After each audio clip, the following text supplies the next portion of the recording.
su inteligencia ha sido tan destruida por su condición de esclavo que es inútil esperar de él que sea eficaz en la producción. Esto ya se había comprobado. Pero los esclavos eran muy dóciles. Esa teoría de que los esclavos estaban deseando sublevarse no es fácil, no es verdad. Bueno, entonces ahora nos encontramos en una situación similar. Y todo esto, claro, está afectando a los elementos sustantivos de la producción. No solamente en el acto productivo, sino fuera. Como digo en mi libro Borrachera no, una sociedad como la actual, donde el 25% de los jóvenes son bebedores excesivos, no es viable económicamente, no es viable.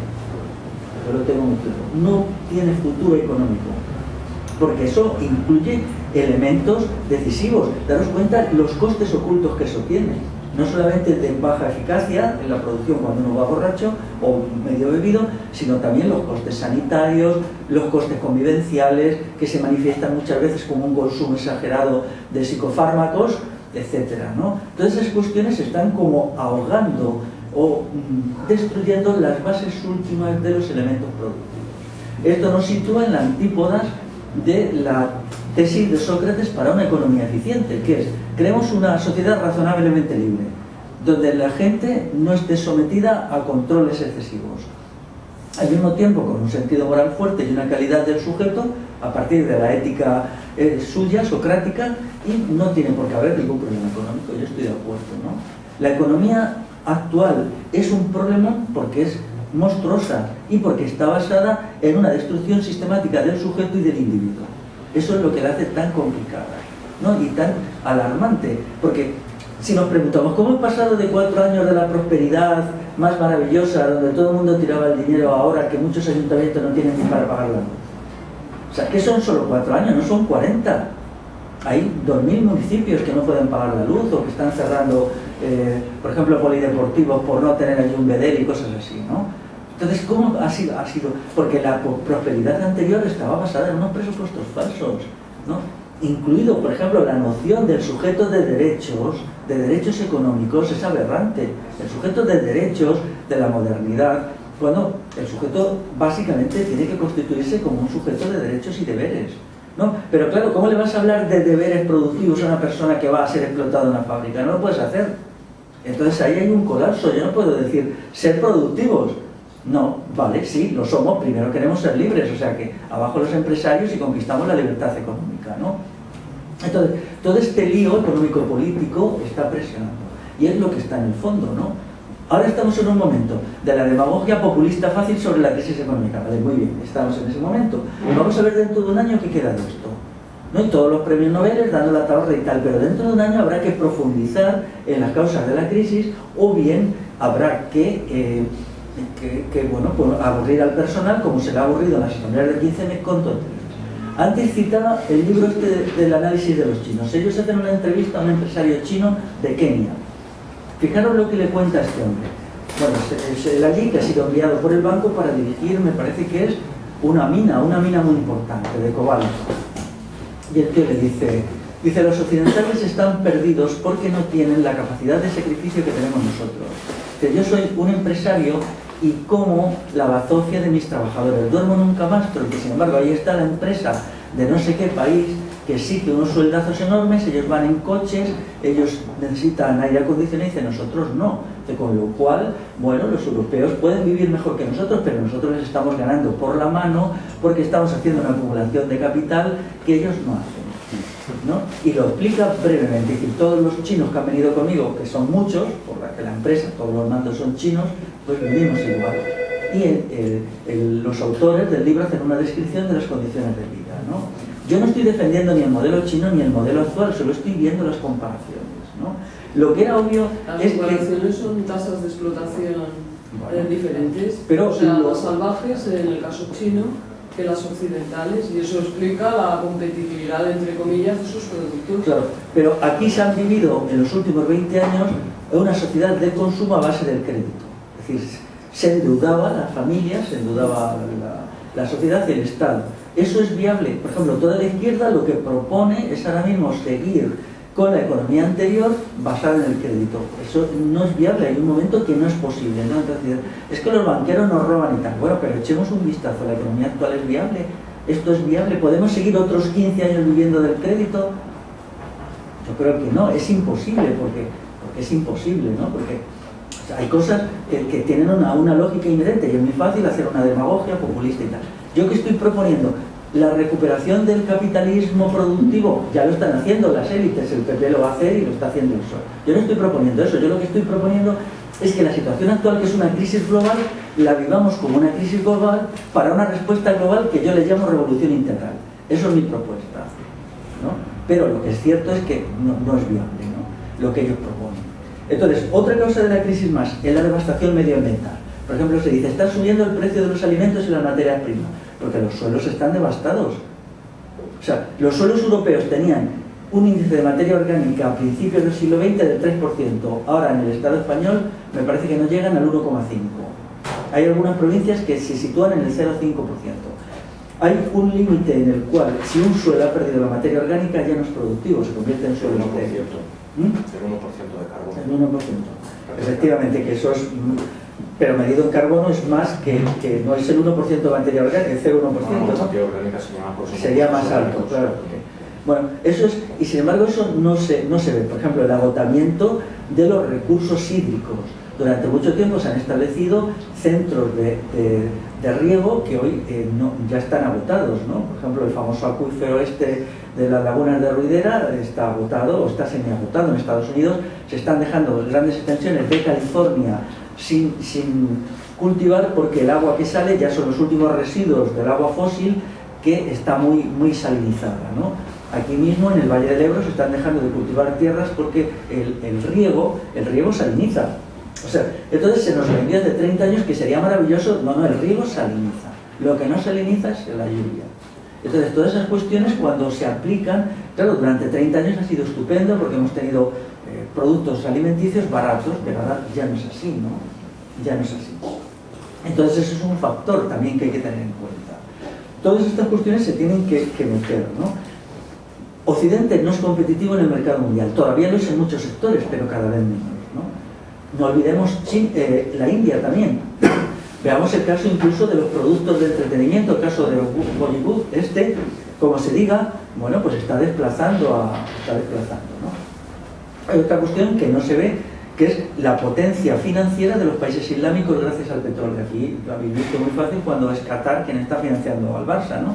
O sea, el otro día vi una camiseta de una gente que decía Qatar no sé qué. Bueno, realmente esto se ha ocultado. Nadie niega que el ascenso del islamismo en gran medida está vinculado como ideología, digamos, expansionista a una gente que tiene acumulado una gran cantidad de dólares y euros.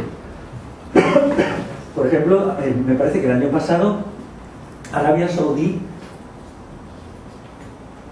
fue el país del mundo que tuvo un superávit comercial mayor de todos los países del mundo.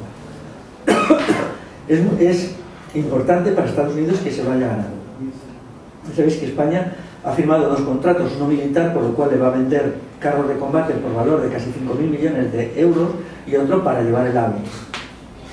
Todo esto es la creación de una economía integrada entre los países islámicos y Occidente, ¿no?, de cara a los procesos posteriores. Pero es muy importante entender que Arabia Saudita es un depósito de dólares y ahora de euros también, ¿no? Por ejemplo, se nos dice, bueno, se da dinero a los bancos y al poco tiempo los bancos ya no tienen dinero, esto que se está dando desde hace 3 años, ¿no? Bueno, realmente, ¿qué pasa con esos dólares?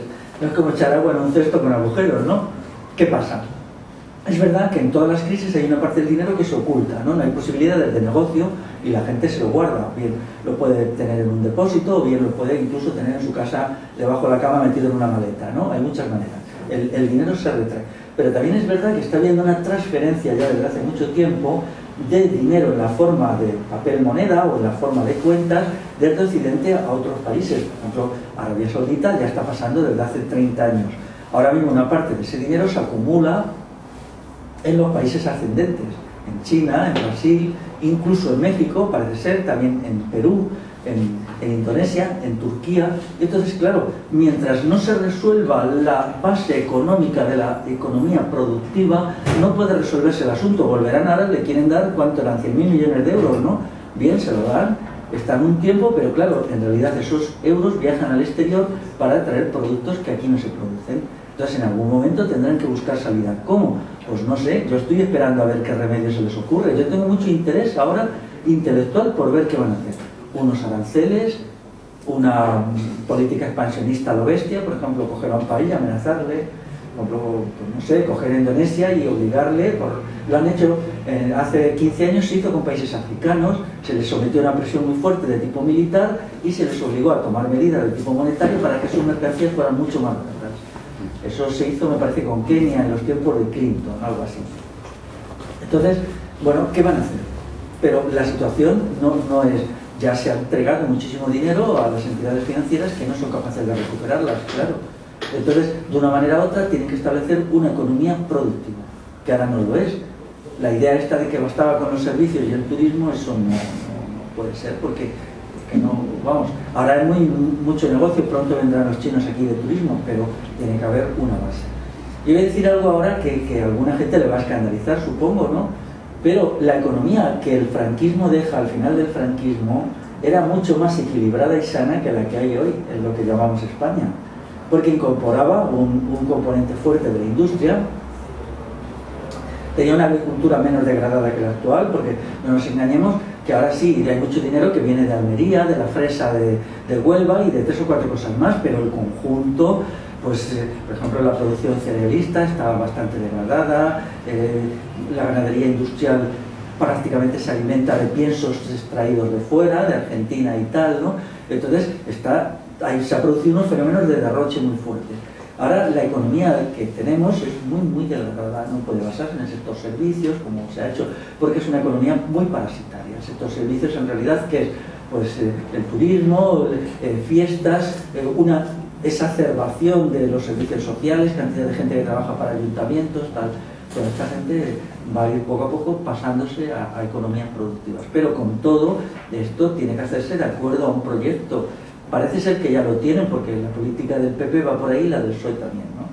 Pero entiendo que la cuestión es grave. Respecto a Occidente tenemos que Estados Unidos es un poder militar, su demografía es estable, su economía está dentro del proceso y sus masas están menos degradadas que aquí. Si queremos aceptar la realidad, os voy a decir, ¿por qué algunos sectores están más degradados que en Europa, otros menos? Me voy a permitir decir por qué, y eso lo he aprendido de los estudiosos de estrategia militar, por el gran peso que allí tienen las iglesias. O sea, allí hay un sector de población que es muy adscrito a los grupos protestantes, que a través de sus creencias religiosas no se ha degradado tanto en la medida que mantiene todavía unos estilos de vida, una manera, digamos, tradicional. Entonces, una gran parte de los que se incorporan al ejército como oficiales y a las multinacionales provienen de estos grupos. Sin embargo, Europa, que ha dado un salto más hacia el laicismo y el ateísmo, o lo que queramos llamar, tiene una población más degradada. Yo recuerdo una entrevista que hacía el hombre del Kaplan en un submarino. Él entró en un submarino de Estados Unidos hace 5 años y pasó con ellos 2 meses. Entonces iba entrevistando a cada uno y casi todos ellos, los oficiales, eran gente de convicciones religiosas bastante profundas, ¿no? A veces de tipo humanista, a veces más bien de tipo así más extremista de derechas. Sin embargo, Europa, el panorama que tenemos es mucho más trágico. No es un poder militar, tiene una demografía catastrófica, ahora ya se admite. Tiene una economía en rápido retroceso y no en lento retroceso como Estados Unidos, y tiene unas masas muy degradadas, además con degradaciones muy importantes, que no es como las masas de Estados Unidos, que es dual, un sector muy degradado, hundido en la droga y tal, y otro sector no degradado. Sin embargo, aquí no. Aquí es verdad que todavía hay una clase media que conserva unos hábitos de trabajo y ciertos sectores de la clase trabajadora, pero la degradación ha llegado a cuestiones muy profundas, por ejemplo, la degradación de los hábitos alimenticios. Eso será algo muy grave para la regeneración de la sociedad. Es decir, los hábitos alimenticios van a crear una generación de la gente que ahora tiene 15, 20 años con problemas de obesidad, cardiovasculares y tal, que va a ser, primero, una gente poco productiva y, en segundo lugar, una gente con muchos gastos sanitarios. Esto ya se está viendo, ¿no? Todo esto se hizo en parte por rivalidad y en parte para que ganaran estas de comida rápida, pero ahora es el momento de esos costes ocultos. El capitalismo funciona de tal manera que es una generación la que consigue los beneficios y otra la que paga los costes ocultos. Eso ha pasado con la agricultura. Es verdad que en los años 70, cuando se da el golpe a la agricultura industrial, al principio todo era muy bonito. pero es ahora cuando están los problemas, es ahora cuando se ve, ¿no? Igual con la alimentación, hay elementos, la vida urbana, la vida que podía llevar mi generación de niños en el pueblo cuando yo tenía 10 años no tiene nada que ver con la que lleva el pobre niño o niña encerrado todo el día, tal. Nosotros estábamos en la calle todo el día, nos hacíamos 20 o 30 kilómetros diarios, tirábamos un montón de piedras, hacíamos muchas tropelías, pero era una vida sana, ¿no? Y una vida creativa, y en el sentido físico estrictamente mucho más sana, ¿no? Hacíamos un ejercicio que hoy no hace casi nadie. Los niños no juegan en la calle, su sistema muscular y óseo no se desarrolla. Todo esto, ¿qué va a pasar con esto, no? Luego está la diabetes ahí, al acecho, ¿no? Unos hábitos alimenticios horribles. Todo eso tiene un coste económico. Hasta ahora no se ha visto, y un coste económico colosal, ¿no? Podemos crear, por ejemplo, una sociedad de seres insociables, ¿vale? Eso es estupendo políticamente, porque si la gente no se une, no hay resistencia a las instituciones. Pero estos costes, esa gente, claro, hay una necesidad humana, es una necesidad espiritual la que demanda la relación con los demás. O sea, la relación con los demás es la principal fuente de satisfacción de los seres humanos. Eso es un hecho cierto completamente. Y en nuestras vidas privadas vemos que en definitiva todo depende de una buena relación con nuestros padres, con nuestros hijos, con nuestros hermanos, con nuestras parejas, con nuestros compañeros. Una empresa donde la gente se lleve bien es una maravilla. Llegas allí a las... Yo me acuerdo que trabajaba en un taller que hacíamos motores de coche, de trenes, y allí en Madrid, yo me acuerdo que había un ambiente maravilloso. Era las 7:30, bueno, yo me tenía que levantar casi a las 5, vivía en la otra punta de Madrid, pero llegabas allí tan contento, ¿no? Porque había un ambiente dinámico, tal, todos los compañeros nos ayudábamos, nos reíamos y tal, ¿no? Pero ahora ya eso ha desaparecido, ¿no? Entonces, claro, entonces hay que entrar en los placeres sustitutivos. Los placeres sustitutivos son el alcohol, los psicofármacos, y eso es muy caro. O sea, hablar con los compañeros media hora a la salida, darse palmaditas en la espalda y querer ser barato, no tiene ningún coste. No es una caña que te tomas o algo así, ¿no? Pero sin embargo, cuando se han sustituido los placeres inmateriales, que son legítimos, por un número tan grande de placeres inmateriales, se produce un colapso económico, porque en definitiva hay que compensar a la gente por eso, ¿no? Entonces, eso no se vio, ¿no? Pero, claro, los placeres inmateriales son peligrosos. Una sociedad muy homogeneizada, como era la que había aquí antes de la Guerra Civil, es una sociedad que resiste mucho al Estado. Lo resiste en montones de cosas, ¿no? Que no es dócil, que no es manejable. A lo mejor no es una sociedad que se subleva con un fusil en la mano, pero sí es una sociedad que no es manejable. Que eso es el problema que se encontraron antes de la Guerra Civil, que las sociedades del Estado no eran suficientemente manejables para las necesidades del desarrollo capitalista. Entonces había que hacerlas flexibles. Y esa flexibilidad se consigue a través de un cambio cultural descomunal, ¿no? Y ese cambio es el que hace el franquismo. El franquismo acultura a las sociedades. No solamente a la sociedad catalana con la persecución del idioma, sino a la sociedad castellana por mecanismos quizá muy sutiles y muy horribles, pero que han sido un éxito total, ¿no?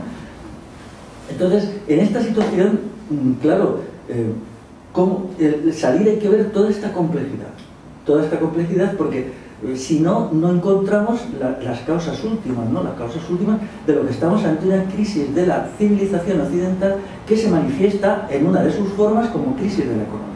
Y aquí ya hay dos opciones, ¿no? Quien quiere recuperar la economía capitalista, bueno, habrá mucha gente que diga, yo lo único que quiero es que esto vuelva a funcionar para cobrar mis pensiones y tal. Yo digo, no, mi opción no es esa, hay otra opción.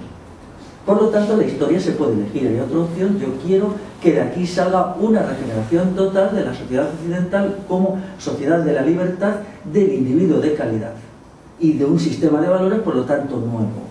Claro, esto, mi propuesta estratégica, exige la combinación, la cooperación de por lo menos 10 generaciones. No se puede hacer de otra manera, no se puede. O sea, no se puede porque serían cambios. Y la pregunta es, bien, ¿y por dónde empezamos entonces? ¿No? Pero las propuestas de la izquierda son una recuperación del capitalismo, ni más ni menos, ¿no? Ya veréis cómo pronto, cuando dentro de 2 años siga estando la crisis, y se empiece a hacer propuestas incluso belicistas, ¿no? Porque, bueno, ¿por qué tenemos aquí que permitir que las mercancías chinas nos invadan? ¿No sería mejor hacer un arancel, incluso amenazarles militarmente? La situación económica es muy inestable en el terreno mundial. ¿No sería bueno que el ejército español se refuerce? Detrás de las propuestas estas se llegará, por la lógica de las cosas y porque las instituciones lo dirán, a propuestas de tipo militarista, ¿no? Estados Unidos, a partir del año 38, se empezó a pensar que la economía no se recuperaría hasta que no se triturara Japón, por ejemplo, porque Japón les había invadido todo lo que era Asia, ¿no? Y entonces se empezó a pedir militarización, rearme, y eso llevó a la Segunda Guerra Mundial, ¿no? Estas cuestiones funcionan, así está la lógica de Hitler cuando se dijo, bueno, hemos conseguido eliminar el paro en el año 36 porque nos hemos militarizado. Entonces ya no hay paro y los nazis eliminaron el paro. Pero claro, la situación sigue siendo muy inestable. Alemania necesita un espacio vital, necesita un lugar donde extraer mercancía y extraer materias primas y llevar mercancías. Entonces la guerra es necesaria. Y una parte muy importante de la población alemana entendió el mensaje, ¿eh? O sea, no fueron engañados, fueron sabiendo que era necesaria una guerra para reordenar económicamente el mundo.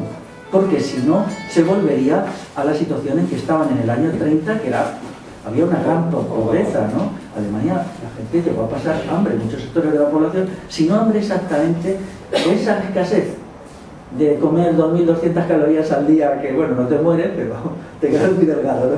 Y al cabo de los años, pues, ¿no? Entonces, estas cuestiones, claro, ahora estamos en un momento dramático, luego esta tarde cuando veamos otros momentos críticos de la historia, veremos que esto ha sucedido, ¿no? O ha sucedido y cómo ha sucedido, ¿no?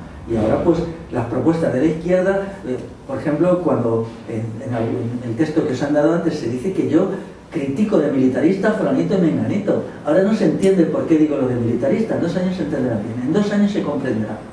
Porque si entramos en la lógica del sistema solamente una vez, entramos 2 veces, entramos 3, 4, y al final tenemos que aceptarlo en su lógica total, ¿no? Entonces es mejor salirnos de la lógica. ¿Por qué es eficaz salirse? No, para mí la razón principal es porque es verdadero. Yo no soy pragmático, no analizo las cosas según criterios de utilidad.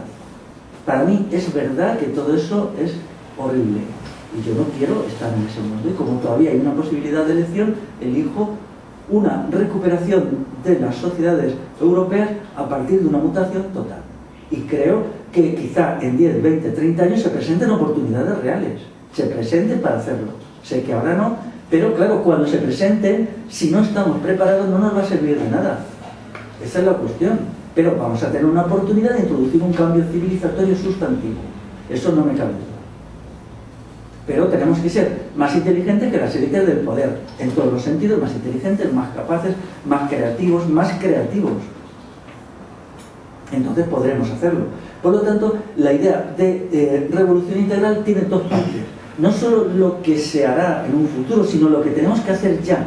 Lo que tenemos que hacer ya es un llamamiento a, por ejemplo, una elevación de la calidad del sujeto. Luego veremos, para mí es fundamental.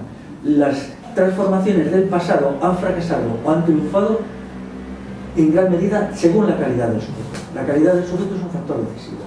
Por lo tanto, no se trata de estar esperando cuando llegue el momento, sino de construirnos como sujetos de calidad, incluso colectivamente.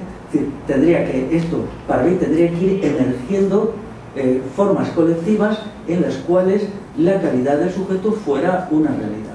Y esto, claro, dentro de mi proyecto, pues significa decir no al alcohol con calidad, aunque yo no soy abstemio, yo bebo vino habitualmente, y alcohol y cerveza, y también todo lo que ha significado las drogas y la calidad del sujeto en lo convivencia. La recuperación de la convivencia es un elemento sustantivo, porque en definitiva el actor de la historia es el nosotros, no el yo. Pero esto significa mucho también, ¿no? Porque significa decir, bien, vamos a dejar los narcóticos que nos dan y vamos a intentar ser desde nosotros mismos, es decir, bueno, otra constitución del ser humano que elimine los elementos de degradación que nos llevan a las enfermedades psíquicas cuando tienen una causa social, ¿no? Por lo tanto, mi idea de revolución presupone un esfuerzo en muchos terrenos, Quizá incluso, yo me consuelo pensando, quizá nunca se llega a una revolución real, pero al menos sí habremos conseguido una regeneración de la sociedad y del individuo. O sea, una regeneración con lo que yo propongo sí sería factible, incluso bajo el capitalismo y bajo la dominación del Estado, puesto que saldría, ¿no?, unos criterios individuales y de conocimiento. Veamos el caso, el sistema académico está muerto, eso ya todo el mundo lo admite, lo que producen no es nada, ya es nada. quizá algún libro descriptivo, alguna acumulación de datos, pero ya no hay reflexión, ¿no? Entonces, mi idea es que tenemos que replantearnos la cuestión de la verdad como la cuestión del conocimiento y del saber. ¿De qué manera vamos a volver a saber en un momento en que el saber ya no existe? Esto no es nuevo, esto sucedió igual en el siglo II con Roma. La sociedad romana, como saber, se colapsa en el siglo II. Esto está muy bien estudiado por John Stuart Mill, ¿no? Él lo explica muy bien a partir de la tiranía de Augusto, cuando se establece el principado, elimina la libertad y por lo tanto elimina la libertad para pensar. Y se crean mentes de repetición, ya se eliminan los grandes pensadores creativos y ya solo hay mentes que repiten. Nosotros estamos en una situación igual, ¿no? Ahora, ¿cómo podemos retornar, incluso aunque sea precariamente, a una sociedad creativa intelectualmente? ¿No? ¿Cómo podemos cada uno de nosotros hacernos creativos, ¿no? No por alguna fórmula cogida de una universidad americana en plan recetas, sino por una decisión de serlo en primer lugar, ¿no?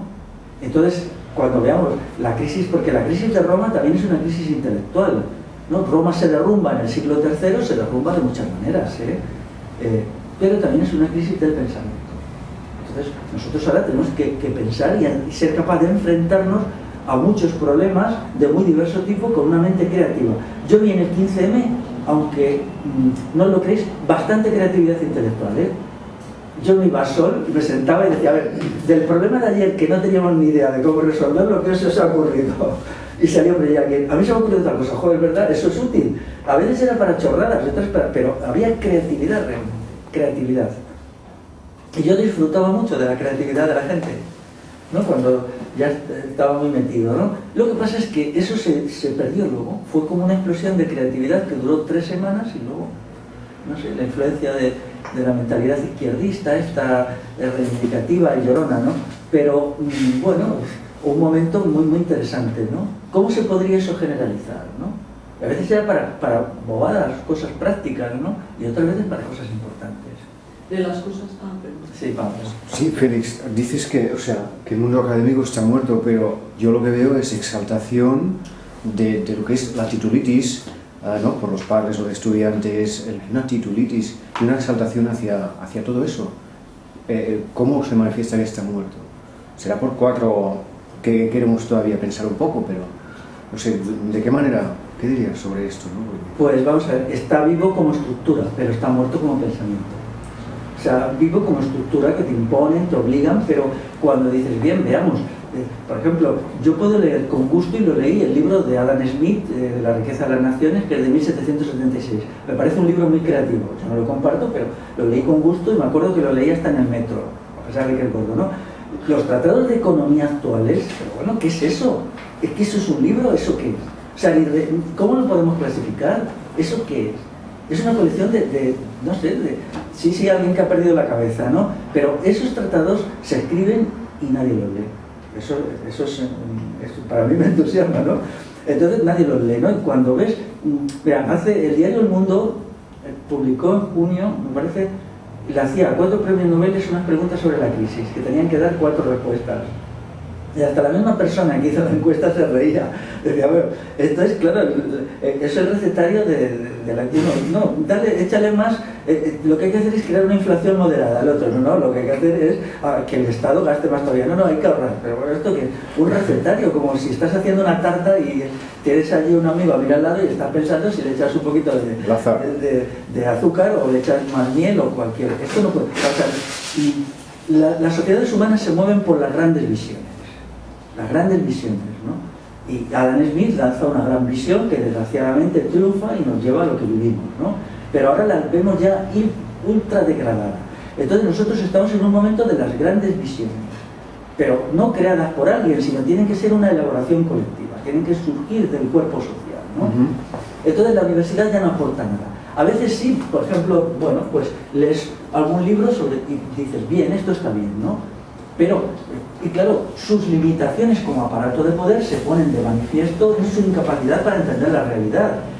Por ejemplo, no hay ni un solo análisis que se acerque en absolutamente nada al estudio de la crisis del siglo XIV. Es decir, son totalmente incapaces de comprenderlas. Esa crisis, cuando ha sido la mayor crisis de Europa desde el fin del Imperio Romano, ¿no? ¿Por qué? hay unas trabas. Una vez que se acepta la escala de valores o disvalores actual, no se puede entender partes sustantivas de la realidad, ¿no? Y entonces esto ya está bastante analizado por el famoso libro que yo leí con gusto, este libro de casi extrema derecha, su autor, el cierre de la mente moderna. Es un libro de los años 80 y lo explica muy bien. Dice, ha llegado un momento que la mente se ha cerrado completamente, ¿no? Ya no absorbe nada, ya no crea nada, ¿no? Ya está bloqueada, ¿no? ¿Pero por qué está bloqueada? Por el peso de unos dogmatismos descomunales. Lo que ha sucedido es que unos dogmatismos que se nos ha impuesto, el dogmatismo es una creencia, ¿no? Esto sucede, por ejemplo, donde la religión es muy fuerte, ¿no? En los países que está sometido a un sistema de creencias religiosas, el pensamiento se colapsa, ¿no? Entonces ahora mismo el colapso del pensamiento se ha debido a que este sistema de creencias está tan interiorizado y no se admite la crítica que, bueno, pues no es posible crear nada, ¿no? Entonces lo que hay que hacer es introducir elementos de duda. O sea, si vamos introduciendo un elemento de duda aquí, otro de acá y otro de acullá, en el sustantivo puede ser que las mentes vuelvan a funcionar. Puede ser que sí o pueden ser que no. En el libro este de crítica a mis textos, me decían, bueno, Félix Rodrigo es una persona que se le conoce en el mundo radical, pero no en el mundo académico ni en el mundo de la gran prensa. Y claro, yo a mi amigo Javier, cuando le vea, que no lo he visto desde que hizo el libro, le voy a decir, ¿tú crees que cuando yo diga lo que tengo que decir de la Constitución de 1812, la dejaré que viene los artículos del país? O sea, no seamos tontos, hombre, que eso no es posible. Aquí tienes que ser un adulador del sistema y solo se permite una pseudocrítica, una crítica no secundaria, ¿no? Pero cuestionar los fundamentos del sistema no se permite. Pero claro, como el sistema además está ahora muy crispado, ya no permite casi ni la crítica no secundaria.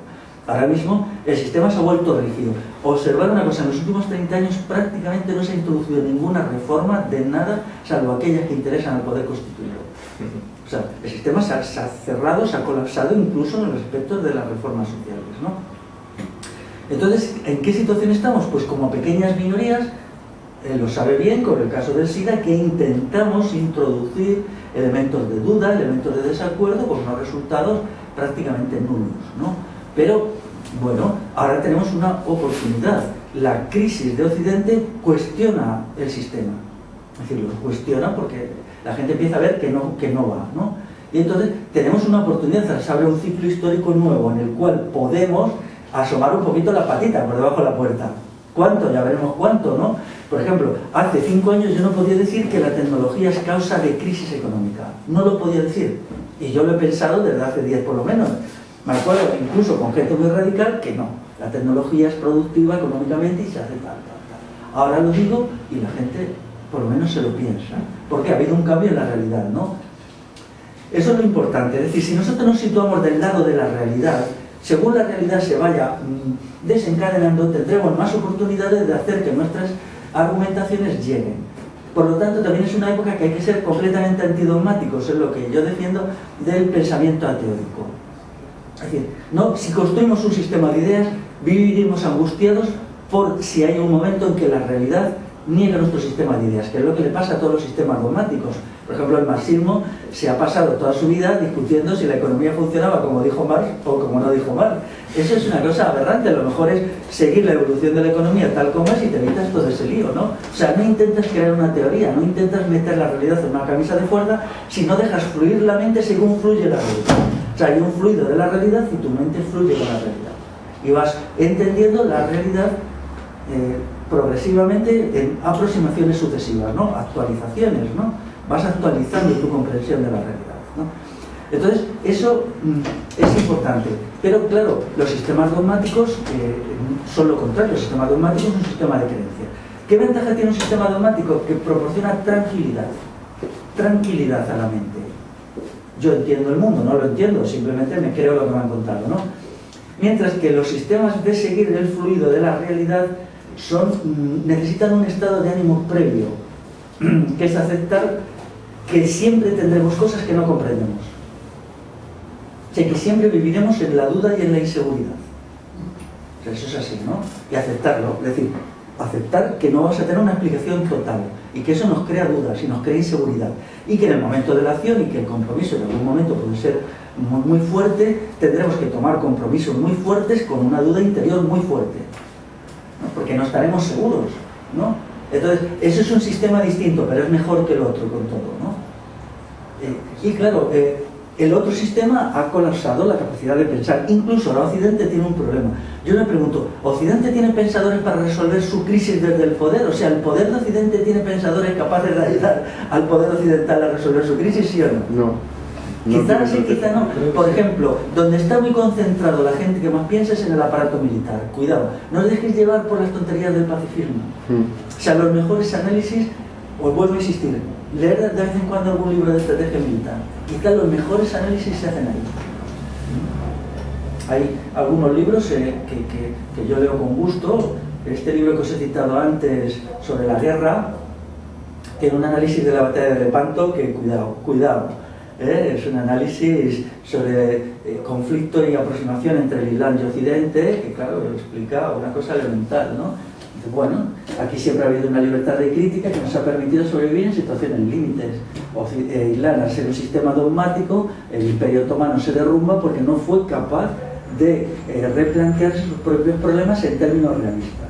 Él lo dice y bueno, pues yo creo que ese análisis está bien, ¿no? Es de extrema derecha, has dicho, ¿no? Sí, esta gente, bueno, siendo militares no van a ser católico, apostólico. No, este hombre es una extrema derecha laica más bien, ¿no? Pero yo creo que también debemos dejar al lado olvida todas las tenebrosas historias del cristianismo.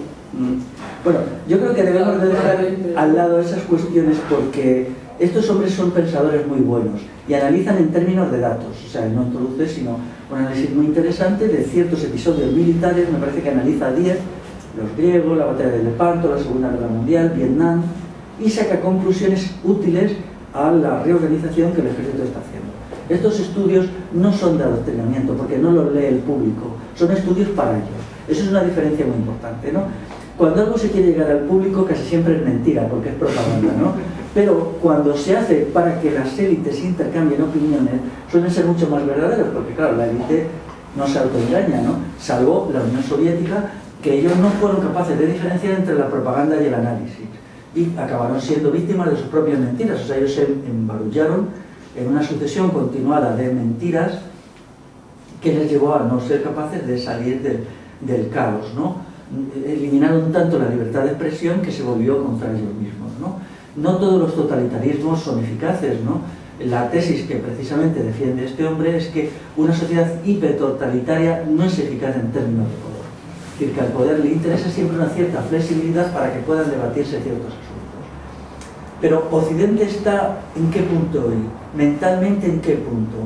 Yo no lo sé evaluar, no tengo datos. Solo sé que a nivel de la percepción mía está colapsado intelectualmente, pero puede ser que haya pequeñas élites que no llegan al gran público, que tengan una gran capacidad de análisis. Comentabas hace poco que el ejército, por ejemplo, ofrece la mejor educación. Las mejores academias y la educación más completa la ofrece lo militar. Entonces, a mí me parece que los que están arriba cortando el bacalao son muy buenos y que seguirán siéndolo, que no creo que haya una crisis de pensadores a ese nivel. Habrá una crisis de pensadores de los que escriben en el periódico y de los que... Pero los que están arriba de verdad, que nadie sabemos quiénes son, esta gente es muy buena, de hecho lo demuestran día a día. Mañana lo van a demostrar otra vez. Claro, lo único que me queda alguna duda respecto a si esa gente las ha colapsado también. El ejército romano se colapsa en un momento. El ejército romano se colapsa y hay un momento que ellos en el siglo III ya no son buenos militarmente, ni siquiera, ¿no? O sea, introducen unos elementos de caotización, ¿no? Pero bueno, la experiencia dirá cómo son las cosas, ¿no? Pero ¿Cómo es posible entonces que apareciera otra vez el Estado como tal después de tantos siglos, después del Imperio Romano, sin un Estado controlador, dejando que la gente se organizara un poco consigo mismo? ¿De dónde viene? Esa sí es la pregunta. Pero bueno, el Estado hace cuando se derrumba el Imperio Romano, lo que ellos hacen es una salida de manual, ¿no? Cogen a los reinos germánicos y se apoyan en ellos. Es decir, los germanos son los que salvan el mundo romano, ¿no? Los visigodos, los lombardos, todos estos, ¿no? Es decir, lo único que se hace es que se llega a un acuerdo estratégico con los pueblos germánicos para salvar la esencia del mundo romano, ¿no? Ya en cierta medida degradado, pero todavía, ¿no? Esa pregunta es muy importante. ¿Cómo En la Alta Edad Media se construye una sociedad sin Estado o casi sin Estado. ¿Cómo se vuelve otra vez al Estado? Es una pregunta de una importancia enorme que yo esta tarde intentaré decir algo. Pero volviendo a la situación actual, señalaría lo siguiente. Occidente hace una aportación a la historia del mundo, que es la importancia del individuo, y eso es cierto. El sujeto capaz, eso no lo ha tenido prácticamente ninguna civilización grande que yo sepa. Lo pueden haber tenido pequeñas, pero no lo conozco. Occidente hace dos aportaciones para mí muy importantes, esto ya sé que será muy discutido, pero es una aportación del sujeto de calidad, que esto ya están los griegos, ¿no? Cuando ellos luchan contra los persas, ellos se explican, nosotros somos la calidad, ellos son la cantidad. Todo muy importante, ¿no? Nosotros nos basamos en la capacidad del individuo y ellos en la masa. Y esto es parte, es así muy importante. Y luego, a partir de la emergencia del cristianismo revolucionario, hace una gran aportación que es muy valorada hoy, que es la liberación de la mujer. Eso es indudable, está ahí. O sea, hay un libro muy interesante ahí, escrito por toda clase de mujeres feministas y no, que se llama El Libro Negro de la Mujer, donde a día de hoy las únicas sociedades donde la mujer es respetada más o menos, en algunos casos poco, ¿no?, son las que tienen una influencia occidental. En China y la India, todo esto ellos pasan revista, no digamos en el Islam. La cuestión de la mujer es actualmente es muy mal, ¿no? Son 40 artículos. Entonces, cuando se ataca a la sociedad occidental, hay que tener cuidado de no atacarla en su totalidad. Hay que recuperar de ella los elementos positivos, ¿no? Porque, claro, pues si te encuentras, como es mi caso, con mujeres que han hecho estudios muy profundos, ellas saben perfectamente que no les hubiera gustado nacer hoy mujeres en la India, ¿eh? Lo que se hace con las mujeres en la India es atroz, ni en muchísimos pueblos africanos, ni mucho menos en el Islam. Con todo, aquí el patriarcado que ha existido al lado del que había en otros sitios era un juego de niños, era un patriarcado de juguete, lo que hay en otros sitios es una monstruosidad. Pero eso está ligado a la función del sujeto, en Occidente. Pero ahí eso está desapareciendo. Lo que más se nota en las sociedades occidentales hoy es el colapso de las capacidades del sujeto. El sujeto está colapsado, está degradado. Si hacemos una lista de 10 cualidades del sujeto, encontramos que las 10 han disminuido, o 15 o 20, la que queráis, respecto a hace solo 30 años. Yo eso lo recuerdo incluso en mi juventud, ¿no? Entonces se ha creado lo que yo llamo los seres nadas, ¿no? ¿Seres? Seres nada. Seres nada. Claro, seres nada que no valen para nada.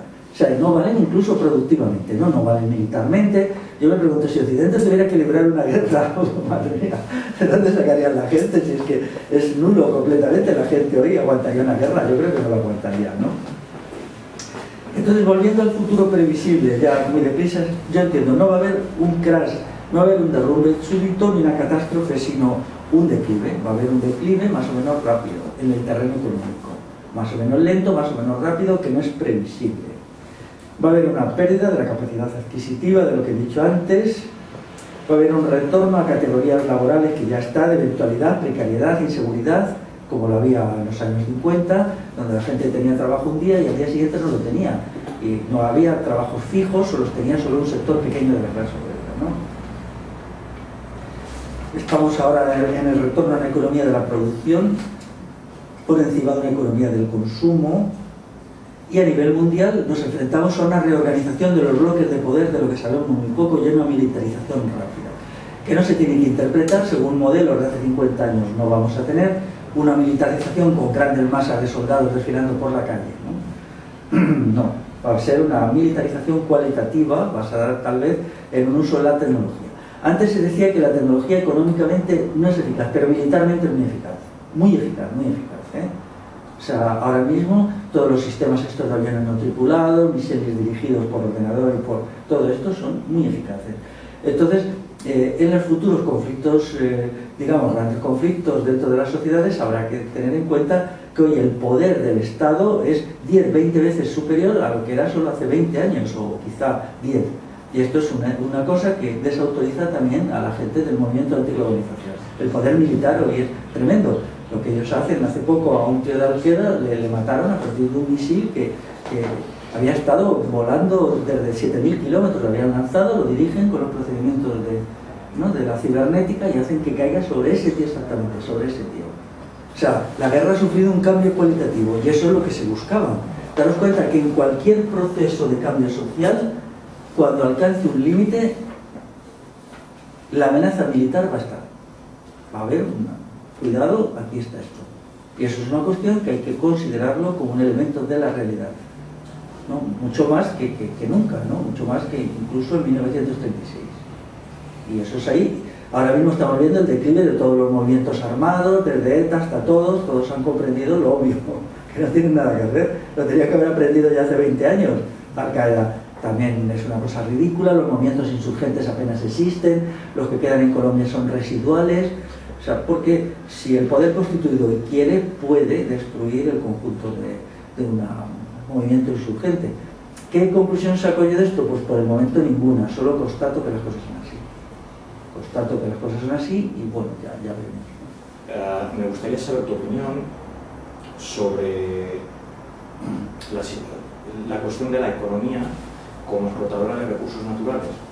Quiero decir, ¿qué dinámica para ti introduce cosas como que se están moviendo a nivel ideológico también, a nivel de conocimiento, etcétera, asuntos como el pico del petróleo o el pico del... Bueno, hasta ahora las élites no han dado ninguna señal de angustia ante eso. O sea, eso lo que significa no lo sé, ¿no? Yo lo que sí sé es que hay otros estudios menos alarmistas, por ejemplo, que los de Pedro Prieto, que dicen que el petróleo explotado en una segunda tanda, muchos pozos se pueden explotar todavía, con procedimientos nuevos, habría petróleo para 100 años. Aquí está este hallazgo que han tenido en Álava de una gran bolsa de gas natural, que establecería la autosuficiencia energética total para el conjunto del Estado español durante 6 años y para el País Vasco durante 50. Luego después está el caso de los carbones, que todavía quedan para 400 años, la energía nuclear, todavía existe combustible para 40 años, y la energía eólica, bueno, tan pronto dicen que ya es muy eficaz como que no es eficaz. No sé a qué quedarme, porque hace poco en un informe te decía que no es eficaz, ¿no? Que casi no se recupera el gasto energético para crear los molinos, por lo tanto no tiene sentido, ¿no? Pero yo entiendo que lo pueden hacer eficaz. Por lo tanto, ahí hay una cuestión que hay una duda, ¿no? De todas maneras, el otro día hablando con un amigo entendido en esto, me decía que se puede crear una sociedad capitalista viable con un gasto energético 10 y 15 veces inferior como era la de los años 50, ¿no? Ahora mismo lo que hace mucho gasto pues son cosas como los automóviles, ¿no? Que no los había que en los años 50, transporte público, ferrocarril y toda la energía dedicada a las fábricas y un poquito a la calefacción, poder reducir muchísimo el gasto energético. El hecho es que no lo están haciendo, ¿no? Por el momento no están haciendo nada de eso, ¿no? Luego otros intentos, pues bueno, las placas solares son muy ineficaces y tal, ¿no? Y eso casi ya no cuenta, ¿no? Pero o sea, lo que sí va a pasar es que en la situación de pelea desesperada por el dominio mundial, los recursos van a ser explotados desquedadamente. Eso está muy claro, porque lo que aquí se está dilucidando es quién va a mandar en el mundo dentro de 500 años. No es lo mismo que antes hablábamos de los reyes católicos establecen la hegemonía de Occidente, ni más ni menos. Ellos hacen unos procedimientos que están mal estudiados de establecer la carabela, bueno, ya lo habían hecho antes los portugueses, un barco viable con artillería que no existía en ningún lado. Ellos establecen la carabela armada, que es lo que va a permitir, ¿no? que Occidente se expanda, ¿no? Y ahora vivimos de eso, ¿no? Lo que está en juego es la hegemonía. Por ejemplo, si China vence, pues dentro de 500 años el mundo estará manejado por los chinos, si vence el Islam, por los islamistas y tal, ¿no? Entonces aquí hay un juego, entonces este juego va a ser a muerte, va a ser explotando los recursos al máximo. Lo que pasa es que, claro, ellos lo van a jugar ambas partes con mucha inteligencia, pero no creo que haya ninguna forma moderada, ¿no? Esto es un argumento mío contra el decrecimiento de Latouche. Al lado de todo esto, lo que Latouche cuenta es un cuento para niños, porque él nos ha percatado de la situación en que estamos, ¿no? Latouche es una teoría hecha para la situación de hace 15 años, que es cuando escribe su primer libro, pero es que la situación ha cambiado mucho. Por ejemplo, mi libro Crisis y Utopía en el siglo XXI está escrito hace 2 años y medio. El análisis económico que llevo en ese libro es muy, muy insuficiente, hasta tal punto que yo no estoy presionando a la editorial para que lo saque, porque no es equivocado, sino que es insuficiente. Solo señala una parte pequeña de la verdad. ¿Por qué? Porque hace 2 años y medio toda la crisis económica no se había manifestado en la complejidad actual.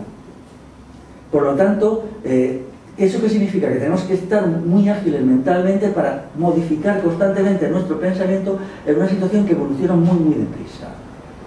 Y en ese sentido, las tesis decrecentistas no tienen en cuenta una realidad terrible, ¿no? Que es que, bueno, aquí se está preparando una guerra, y la guerra no es una guerra militar, porque también, por ejemplo, los recursos energéticos los necesitan los ejércitos. Hace poco se informó que el consumo del ejército norteamericano es per cápita 25 veces superior al de la ciudadanía civil.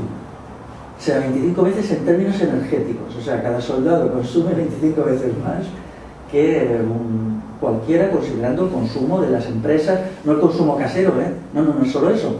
El consumo energético nuestro no es solo cuando ponemos la calefacción en casa, es el consumo de la producción total de todo eso, ¿no? Bueno, pues eso tiene que estar asegurado, porque hay una lucha a muerte, una lucha que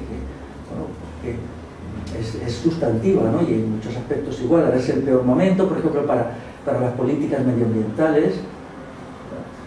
Todos sabemos que el lince en la península ibérica se está gastando el Estado, no sé si son 20 millones de euros anuales para mantener 200 linces por allí. Bueno, yo estoy muy de acuerdo, ¿no? Que lo mantengan, pobrecitos, pero eso se va a acabar.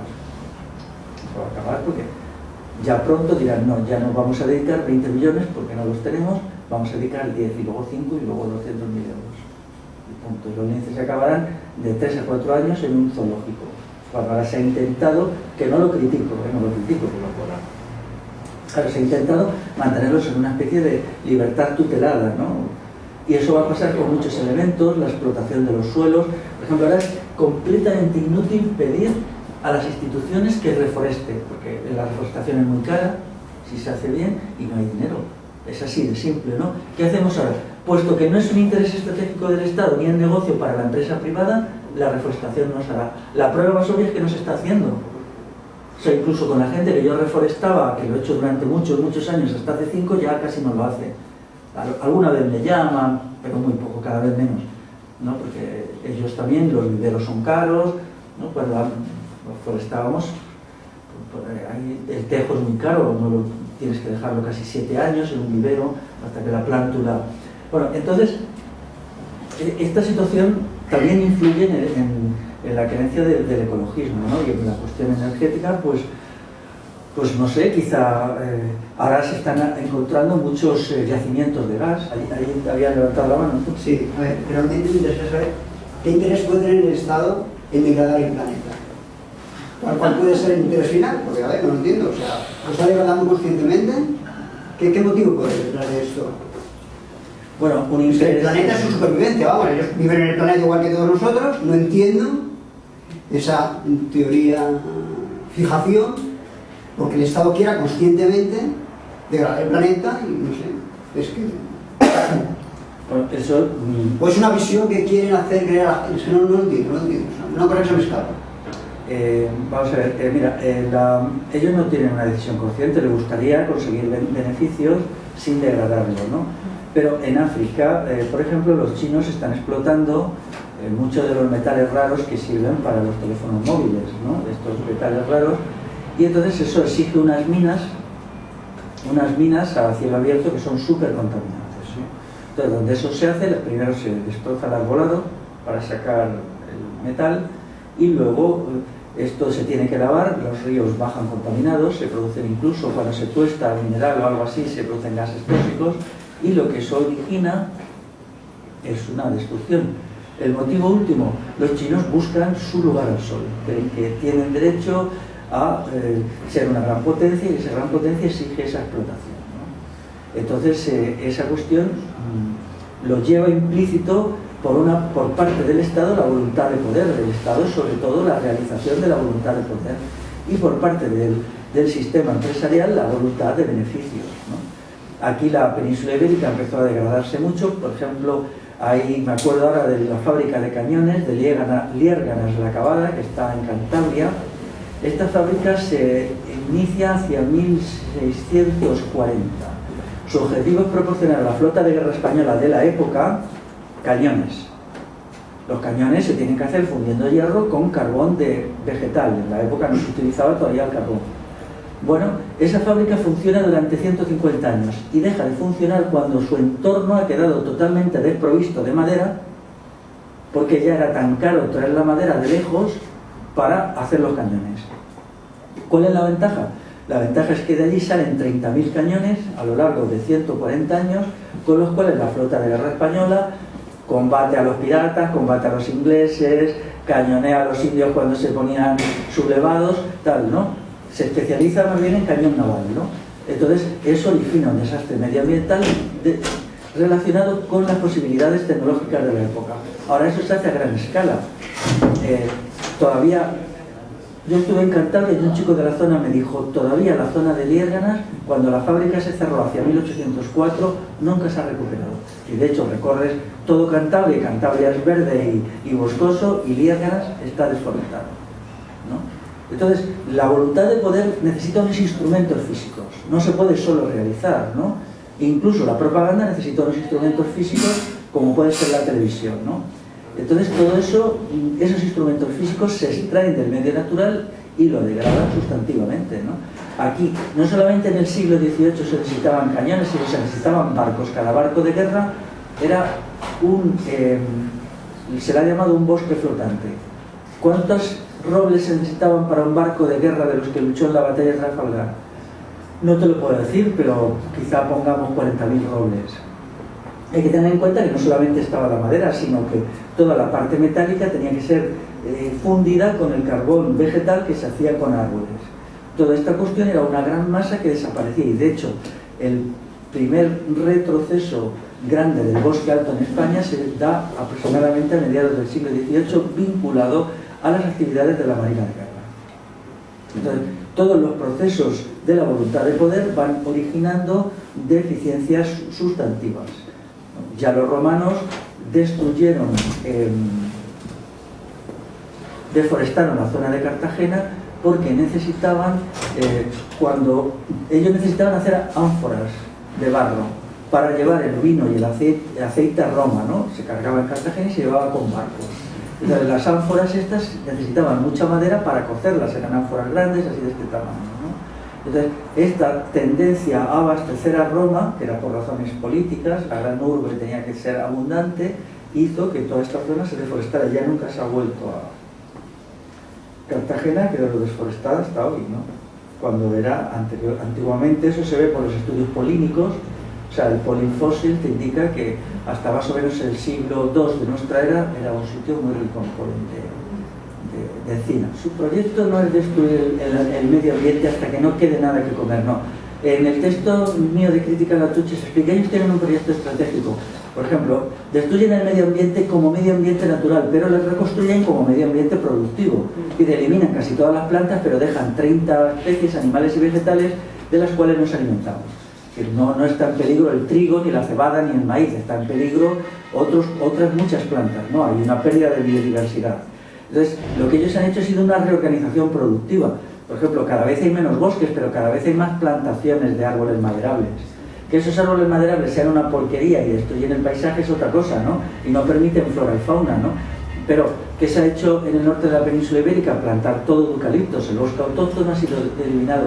Pero eso no significa que no haya madera, o madera para celulosa, solo que no hay madera del bosque autóctono. Es decir, es una reorganización. Por lo tanto, lo que ellos han hecho es poner la naturaleza rígidamente al servicio de sus objetivos, tanto políticos como económicos, pero no es una destrucción sin más. El 3% de la superficie de la mitad sur de la península ibérica estaba con olivar, y la gente no acostumbraba a tomarlo como alimento, era sobre todo con fines de alumbrado. O sea, el aceite de oliva se utilizaba para alumbrar. Todo esto de la dieta mediterránea, del olivo, claro, eso es un invento, con la copa de un vino. O sea, si nos situamos hace 300 años, la alimentación se basaba mucho en la carne, en el ganado, que había grandes dehesas, y era un ganado semisilvestre, y en el pan, y en el vino, pero no en el aceite de oliva. El aceite de oliva es posterior. Y entonces, ¿qué ha sucedido? Se ha tenido que descuajar. El proceso de plantar un olivar, yo he trabajado en el olivar, en la provincia de Ciudad Real he trabajado bastante años, y lo conozco bien. Lo primero que hay que hacer es deforestar todo, ¿no? Quitar y tal. Entonces, luego se van poniendo los arbolitos, los pequeños olivos, pero claro, en ese periodo la tierra durante mucho tiempo queda desprovista de una protección frente a la erosión. Entonces, en ese momento se produce una avalancha de la materia orgánica, se pierde. En segundo lugar, la flora y fauna sufre muchísimo. Los olivares quedan muy empobrecidos de flora y de fauna, no del todo, pero sí quedan. Y en tercer lugar, durante un tiempo, mientras el arbolito es pequeño, no proporciona humedad relativa del aire suficiente en el verano, con lo cual la sequía estival se hace muy grave. Por lo tanto, es muy traumático pasar del bosque autóctono a un olivar. Y entonces, ese proceso traumático nunca se recupera, porque el olivo es un árbol pequeño, más bien es un arbustivo, y se pone muy separado también, y luego se labra mucho, sobre todo para impedir que se pierda demasiada agua. Y todas estas cuestiones hacen que el salto sea verdaderamente catastrófico, ¿no?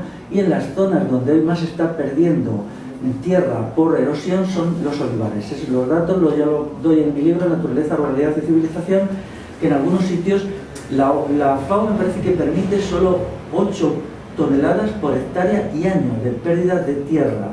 En algunos olivares del sur se están perdiendo hasta 70 toneladas por hectárea y año. Eso es un proceso, bueno, devastador, ¿no? Se pensó que eso se podría contener con ciertas medidas y no es así, ¿no? También el olivar se acabó de imponer con el franquismo. El franquismo, cuando impuso la cartilla de racionamiento que incluía aceite de oliva, llevó a que el consumo del aceite se hiciera donde nunca se había hecho. Por ejemplo, Galicia. Galicia hasta hace 50 años consumía grasas animales. Y alguien dirá, jo, ¿qué colesterol tenían? No, porque los animales silvestres no tienen colesterol alto. Es decir, el animal que tiene colesterol alto son los animales estabulados, pero antes eso no existía. Es decir, si un cerdo está moviéndose no tiene colesterol, o el ganado vacuno de antes, que era un vacuno, que era en realidad un vacuno semisilvestre, ¿no? Hasta hace poco tiempo ha sido así. Animales que podían hacerse 20 kilómetros diarios y 25 andando, o más, ¿no? Entonces, todos estos cambios han sido catastróficos. El olivar es catastrófico. Yo no pretendo que se quite todo él, pero al menos se tenía que quedar reducido a la cuarta parte de lo que es, ¿no? Jaén ha sido destruido. Jaén tenía un territorio maravilloso, sobre todo a base del pino salgareño que es una variedad del pino silvestre, y roble. Cuando todo eso se descuajó en los años 80 del siglo XIX, cambió el clima, bajó el agua del Guadalquivir y eso fue catastrófico, sí. Y los montes, si viajáis por ahí, veréis que en muchos sitios se ve la piedra madre, pero de la sierra, que eso ya hace que sea estéril y ya no se puede hacer nada. Pero eso no hace ni 200 años, tenía su metro de tierra vegetal, estaba la piedra madre y luego tenía su metro y allí estaba. Claro, cuando se quitó la protección de la cubierta arbórea, todo eso se lo llevó. De esto debe tener la culpa también el cultivo intensivo y de que no se deja descansar a la tierra. Desde luego. Los nutrientes, pues. Bueno, en concreto, vamos a ver, fue la industria alemana necesitaba mucho aceite de oliva en los años 70 y 60. Entonces, la primera introducción masiva del olivar en la península ibérica se hizo sobre todo para venderlo a Alemania. Se siguió sin consumir. Es como, por ejemplo, el viñedo. El viñedo, cuando aquí se plantó, no era para el consumo interno que ya se hacía, sino para venderlo a los franceses para hacer coupage, el famoso coupage, ¿no? Y entonces, si vas por muchos pueblos de la meseta sur y te estudias su historia, dicen, aquí había una dehesa que se expropia, una dehesa comunal, y se vende. Y esa dehesa en 20 años se convierte en un viñedo, en un olivar. En Córdoba yo tengo estudiado un caso en el Valle de los Pedroches, con una extensión, me parece, de 10.000 hectáreas de monte autóctono, se convirtió en olivar porque, bueno, era el negocio de la época, ¿no? Entonces, eso es muy dramático, ¿no? Y el viñedo igual, el viñedo incluso más, ¿no? Desde que plantas la pequeña viña hasta que va saliendo, la tierra desprotegida. Pero sobre todo el aceite de oliva primero se utilizó para fines industriales. Luego, cuando ya estaban plantados los olivos, se buscó la manera de introducirlo en la alimentación humana y se fue sustituyendo la grasa animal por la grasa vegetal. Y el proceso culmina con el franquismo, también muy presionado por los terratenientes andaluces que convencen a Franco de que la cartilla de racionamiento garantice a cada español, en su lenguaje, a cada español, una cantidad determinada de aceite de oliva. Y ya culmina la conversión de casi todo el mundo en aceite de oliva y lo que es sano y tal. Bueno, es sano, es sano. Quizá para nosotros sí, pero para la Tierra no. A mí me parece que eso se tiene que revertir, ¿no? Revertirá.